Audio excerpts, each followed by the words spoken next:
Hey Dragons, hope you're having a great Sunday.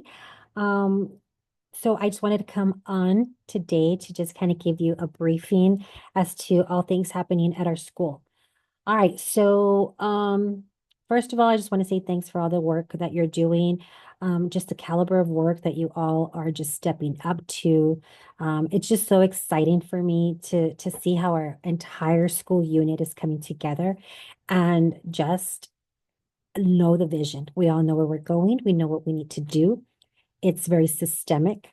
And little by little, I've been challenging you all to go into different uh, next steps, especially when it comes to data. And so I've had conversations with a few grade levels, and some of you have had a next step challenge. And so that's real exciting. I love how our data meetings have evolved, and that's truly the work that we've done is just encompassing everything that we've been doing.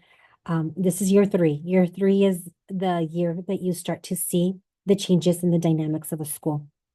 I'm very pleased with all the data that surfaced from the progress monitoring number four for third, fourth, and fifth.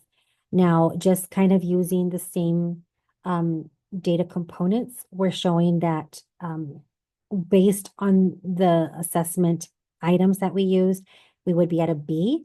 Of course, we're just using the same formula so that we know that we keep ourselves on track. It's important that we do that because we're assessing the standard, we're assessing it with instructional strategies, with testing accommodations. We're testing it on a platform that's similar to what the children are going to be utilizing. We're exposing children to assessments that way on the day of testing, it's not so foreign to them. It's something that they're very familiar and that they're going to just take, grab the wool by the horns and run off with that. So on top of that, we're going to continue to use the same formula to ensure that we're staying grounded into the work that we're doing. And so that we never negate from the work and derail any of the processes. Okay. The processes that we have, these systems that are in place, remember, I'm highly, I, what you'll know from me is I'm about systems. Everything has to be systemic. And if something's wrong or something's not functioning correctly, I do need to go back and adjust and find, go get like a fine comb and comb it out to see what's working and what's not working. I'll always take your feedback. I'll always ask you what's working and what's not, because what happens is that we will pivot, adjust, but we're not going to lose sight of where we need to go. All right, so this week, the ILT and I are going to be working on the next couple of weeks of items. We're going to definitely be, one of the priorities that we're going to highly hit is impact tutoring and testing. So impact tutoring, as I mentioned to third, fourth, and fifth grade level, it is a particular group of individuals that are going to be invited. We do need to make parent phone calls to ensure that all students that are in the impact tutoring groups, that cohort of students pre-STAR must attend. These are the children that are either going to regress or move on. So these are the kids in limbo. We got to make sure that we do not leave any child behind in that sense, and that we're doing everything possible to get them to that next level. We'll be working also on the PD agenda for next week. Remember, you also have a half day early release next Tuesday, and we're working on those items. Basically, I'm going to just keep it on a lot of data components, MTSS. We need to make sure that we're getting all our minutes in on Panorama. It appears that several of us have not completed that. I really need you to get on that. So grade level chairs, I'm going to go ahead and have you hone in on that and ensure that your team is up to speed when it comes to having all intervention hours and minutes inputted into Panorama.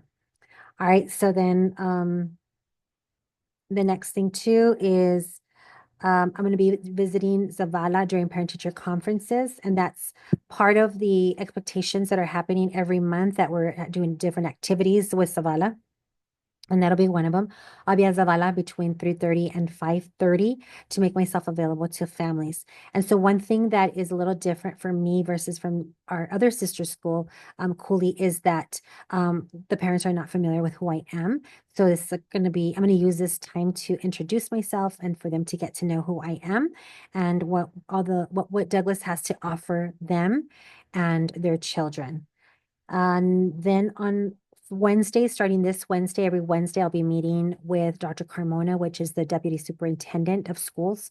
And I'll be meeting with her every Wednesday at Cooley, like I said, to go ahead and discuss all of the things that we are doing within that triage, Zavala, Cooley, and Douglas, as to what we're doing to ensure that we're moving, the campuses along. So I don't have the full-time employees added to my list yet. Right now they're all sitting on Cooley because not enough students have registered. So we have about 12 kids that have registered with Douglas, which isn't too many as of today. But Anna is working hard on the priority registration. A lot of it has to do, most likely, that the families are not aware that Douglas is a sister school versus a choice school. So a lot of the attention has been given to Cooley from the beginning, and so now we're here, inserting ourselves into that process. So we have to make sure we get that in place. So we'll be making ourselves available on Tuesday for registration again and for any questions that families have of us. Then I will be heading out to Austin this week on late afternoon on Wednesday.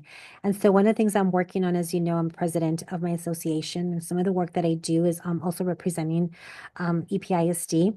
And of course, us Douglas Elementary, and I'm really excited on this new endeavor um, that I'm going through. And basically what I'm going to be doing, I'm going to be at the Texas 89th Legislature session that's going to take place on Thursday, February the 6th.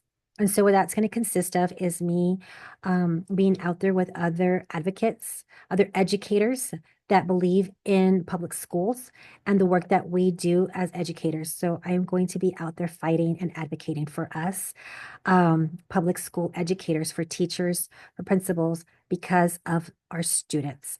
I'm going to be, some of the topics I'm going to be discussing is on equitable funding, safe schools, student success, strong educator workforce, comprehensive accountability, and the right to advocate. So I'm really excited on those key topics. And so some of the things that are happening, especially with the voucher system that was approved, is what we're learning is that a lot of that funding is going to prioritize private schools.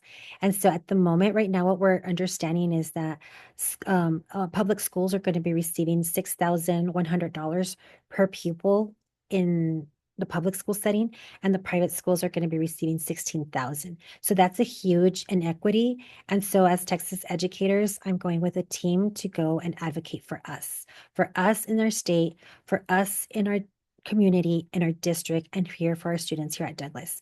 And so this is my first time. And I am nervous, but I'm excited. I've been working on getting interviews with the senators and also the House of Representatives to interview them and to have that discussion so that we can let them know how our students are struggling, how we're suffering as a district, and what we need for them to do for our constituents, because we are the constituents and our voices will be heard. So just know that I'm proud of all that you're doing. I'm out there at the Capitol Thursday fighting for us. We got this, Dragons. Keep up the good work. I got your back. I know you have mine. We're going to take care of business. Y'all have a great rest of your week, and I will see you on Monday. Go Dragons.